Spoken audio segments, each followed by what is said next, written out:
அனைவருக்கும் வணக்கம். நான் தமிழரசி பாலமுருகன். இந்த பதிவில் நம்ம பார்க்க போகிறது நாளைய தினம் திங்கட்கிழமை 18/5/2026 அன்று மாலை சரியாக ஒரு 6:30 மணிலிருந்து 7:30 மணி வரை இருக்கக்கூடிய அந்த ஒரு மணி நேரத்தில் நாம் காணவிருக்கும் மூன்றாம் பிறையோட முக்கியத்துவம் என்ன அப்படிங்கிறது தான் நம்ம பார்க்க போகிறோம். ஒவ்வொரு மாதமும் நானும் தவறாமல் இந்த மூன்றாம் பிறை அன்னைக்கோ அல்லது அதற்கு முந்தைய தினமோ இந்த மாதிரி ஒரு பதிவை நான் உங்ககிட்ட ஷேர் பண்ணிக்கிட்டே தான் இருப்பேன். நீங்கள் எத்தனை பேர் எங்களுக்கு போர் அடிக்குது, எதுக்கு இதை நீங்கள் தரீங்க அப்படின்னு கேட்டாலும் சரி, ஏன்னா தினம் தினம் நிறைய உறுப்பினர்கள் பார்ப்பாங்க, நிறைய பேர் சேர்ந்துக்கிட்டு இருக்கிறாங்க. ஸோ அவங்களுக்கு இது ஒரு புது பதிவாக இருக்கும். அது மட்டும் இல்லாமல் பதிவு பழசோ புதுசோ இந்த மூன்றாம் பிறை அப்படிங்கிறது ஒவ்வொருத்தரும் காண வேண்டிய மிக அற்புதமான ஒரு நிகழ்வு. வானத்தில் நம்ம பார்க்க வேண்டிய மிக அற்புதமான ஒரு நிகழ்வு. அதிலும் இந்த காலகட்டத்தில் உடல் சார்ந்த நோய்களை விட மனம் சார்ந்த நோய்கள் தான் நிறைய இருக்குது. உடல் சார்ந்த நோய்னா கூட மற்றவங்க பார்த்து சீக்கிரமாக கண்டுபிடிச்சி நம்மளை ஒரு டாக்டர்கிட்ட கூப்பிட்டு போவாங்க. ஆனால் மனம் சார்ந்த நோய்கள் இருக்குது பாருங்கள், அதெல்லாம் முத்தி போன நிலையில தான் அது வெளியிலே தெரியும். அந்த ஸ்டேஜில் நம்ம அவங்கள கூட்டிகிட்டு போய் ஒரு சைக்காட்ரிஸ்ட்டுக்கிட்டேயோ கவுன்சிலர்கிட்டேயோ அவங்க கவுன்சிலிங்கிட்டேயோ கூட்டிகிட்டு போயிட்டு அவங்கள மறுபடியும் பழைய மாதிரி நம்ம ரெக்கவர் பண்ணுறது பெரிய வேலை. அந்த மன தெளிவு, மன தைரியம், மன உறுதி, மனோதிடம் நீங்கள் எப்படி வேணாலும் நினச்சிக்கலாம், எப்படி வேணாலும் வச்சுக்கலாம். அந்த ஒரு தெளிவான மனசு இருக்குது பாருங்கள், ஒரு கான்ஃபிடெண்ட்டான மனசு. அந்த மனசை நமக்கு தருபவர் யார் அப்படின்னு கேட்டிங்கன்னா சந்திரன் தான்.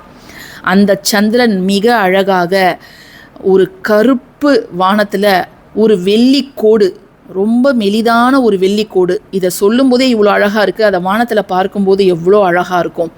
அந்த வெள்ளிக்கோடு தக தக தகன் மின்னும் பொழுது நாம் அதனை பார்த்து நாம் சில வேண்டுதலை வைக்கும் பொழுது அந்த வேண்டுதல் நிறைவேறும் அப்படின்னு சொல்லப்படுது. இந்த சந்திரன் வயது வித்தியாசமே இல்லாமல் எல்லாருக்குமே ரொம்ப முக்கியமானவருங்க. சின்ன பசங்க எல்கேஜி, யூகேஜி, ப்ரீகேஜி, கிண்டர் கார்டன்லாம் படிக்கிறாங்க அப்படின்னா அவங்கக்கிட்டேயும் மாதம் மாதம் இந்த மூன்றாம் பிறையை போய் நீங்கள் காமிங்க.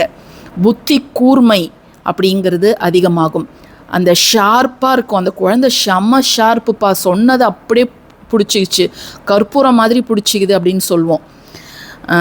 அதே மாதிரி உங்கள் குழந்தைகள் இருக்கணும், ஷ்ரூடாக இருக்கணும், எள்ளுன்னா எண்ணெயாக நிற்கணும் அப்படின்னு சொல்லுவாங்க. அப்படிப்பட்ட ஒரு தெளிவு, புத்தி தெளிவு வேணும்னா இந்த சந்திரனோட அருள் வேணும். அதனால் அவங்களுக்கு காமிங்க. ஞாபக சக்தி அதிகமாக இருக்கும், கான்சன்ட்ரேஷன் பவர் அதிகமாக இருக்கும்.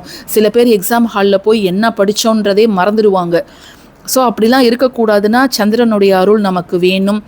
திருமணம் ஆகாதவர்கள் அவங்க பார்த்தாங்கன்னா அவங்களுக்கு திருமணம் ஆகும். ஆண்கள் பெண்கள் திருமணமான தம்பதியர்கள் பார்த்தாங்கன்னா அவங்களுடைய குடும்ப வாழ்க்கை சிறக்கும், ஒற்றுமை அதிகரிக்கும், கருத்து வேறுபாடு அப்படிங்கிறதே இருக்காது.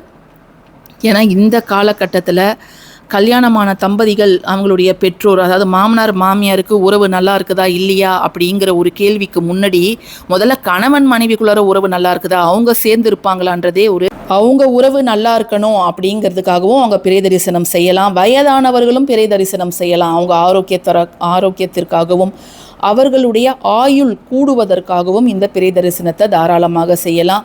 பிறை தரிசனம் செய்யும்பொழுது நம்முடைய 2 கைகளையும் யாசகம் கேட்பது போல் வைத்து கொள்ள வேண்டும். ஓம் சந்திரமௌலீஸ்வராய நமக அப்படிங்கிற அந்த மந்திரத்தை உச்சரிக்கலாம். ஏன்னு கேட்டிங்கன்னா நாளைக்கு திங்கட்கிழமை சோமவார மூன்றாம் பிறை தரிசனம், சிவபெருமானுக்கு உரிய ஒரு நாள். அதனால் உங்களுடைய வலது உள்ளங்கையில் பச்சரிசியோ 2 ரூபாய் நாணயமோ தங்க பொருள்களோ வெள்ளி பொருள்களோ வில்வம் இதையெல்லாம் வைத்து நீங்கள் பிறை தரிசனம் செய்வது அப்படிங்கிறது நல்லது.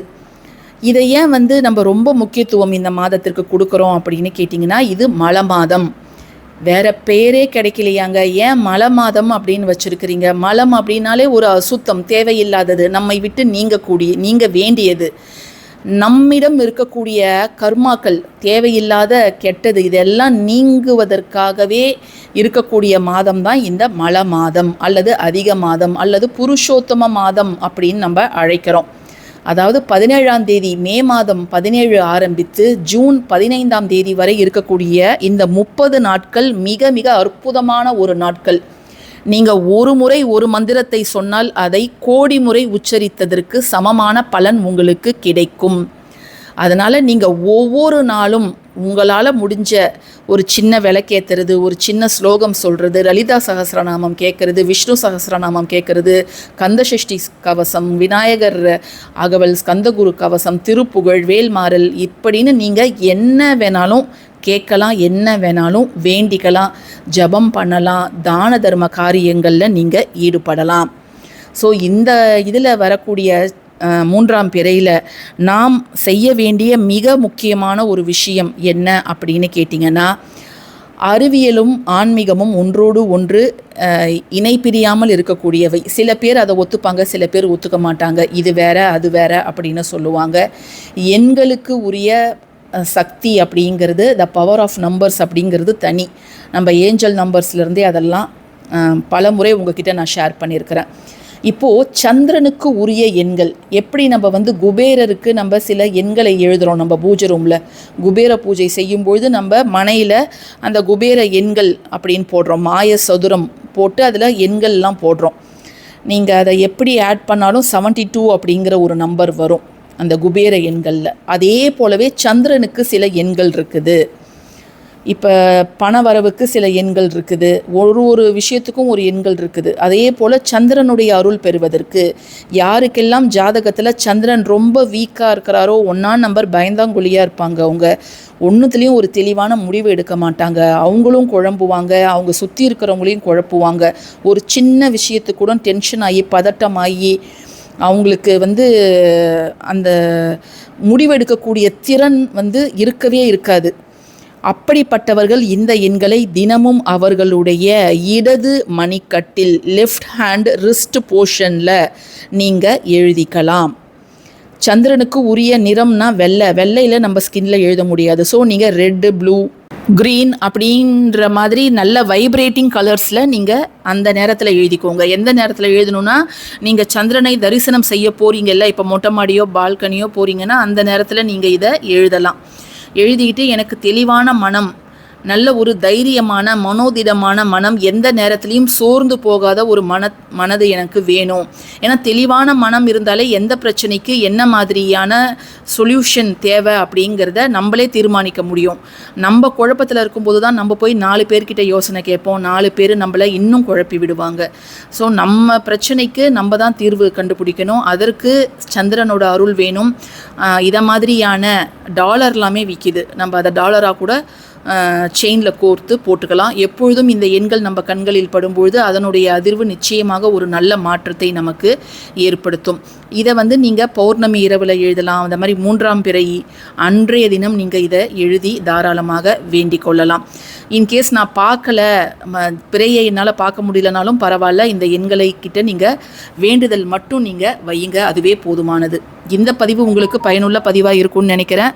பயனுள்ள பதிவாக இருந்துச்சுன்னா லைக் பண்ணுங்கள். நன்றி.